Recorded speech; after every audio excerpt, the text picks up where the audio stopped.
Oxford University reported that teams can withstand twice as much pain as people that aren't on teams. And what does that mean to your business?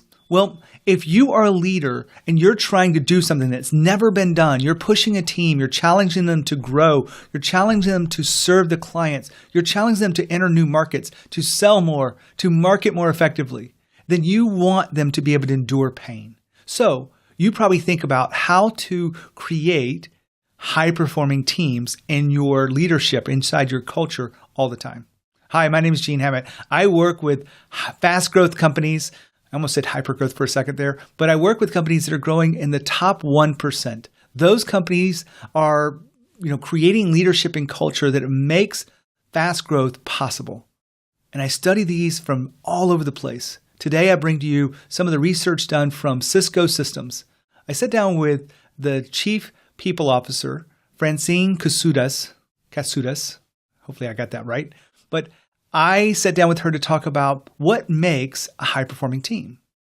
Now, she talked to 297 teams, and they did this research. They talked to, but they picked out 97 high-performing teams and 200 control to determine what are the factors of high-performing teams. And I want to share those with you today. One of them is teammates play to their strengths.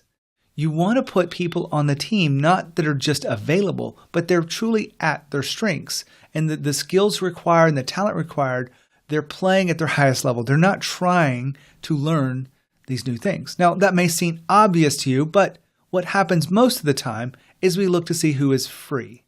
And when you have a small company, I get it. But the idea is to understand that you need to put people doing projects around their strengths to get the high-performance teams. Number 2 is they have a safe place to share their ideas.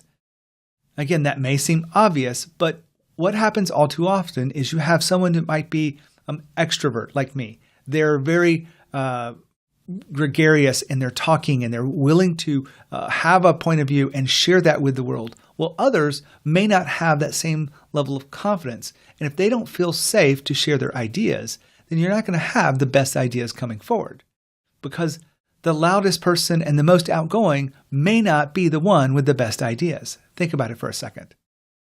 We have many people in our worlds that feel better as so-called introverts, and they actually do have great ideas. They just share them and express them in different ways.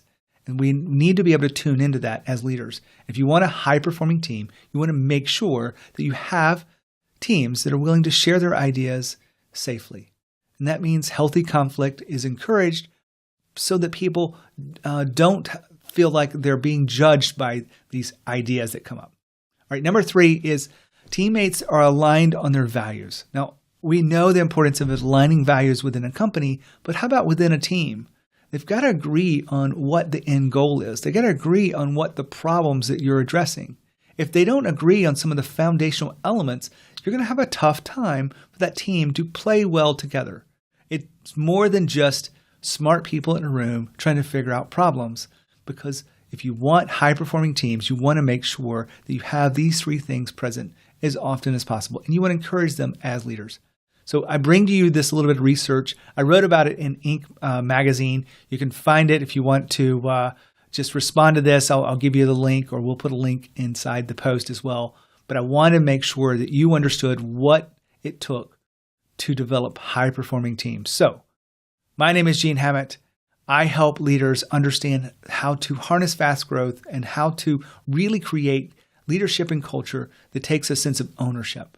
I'm really excited about the work I do. If there's any way I can help you, make sure you reach out, and I'll talk to you next time. As always, lead with courage.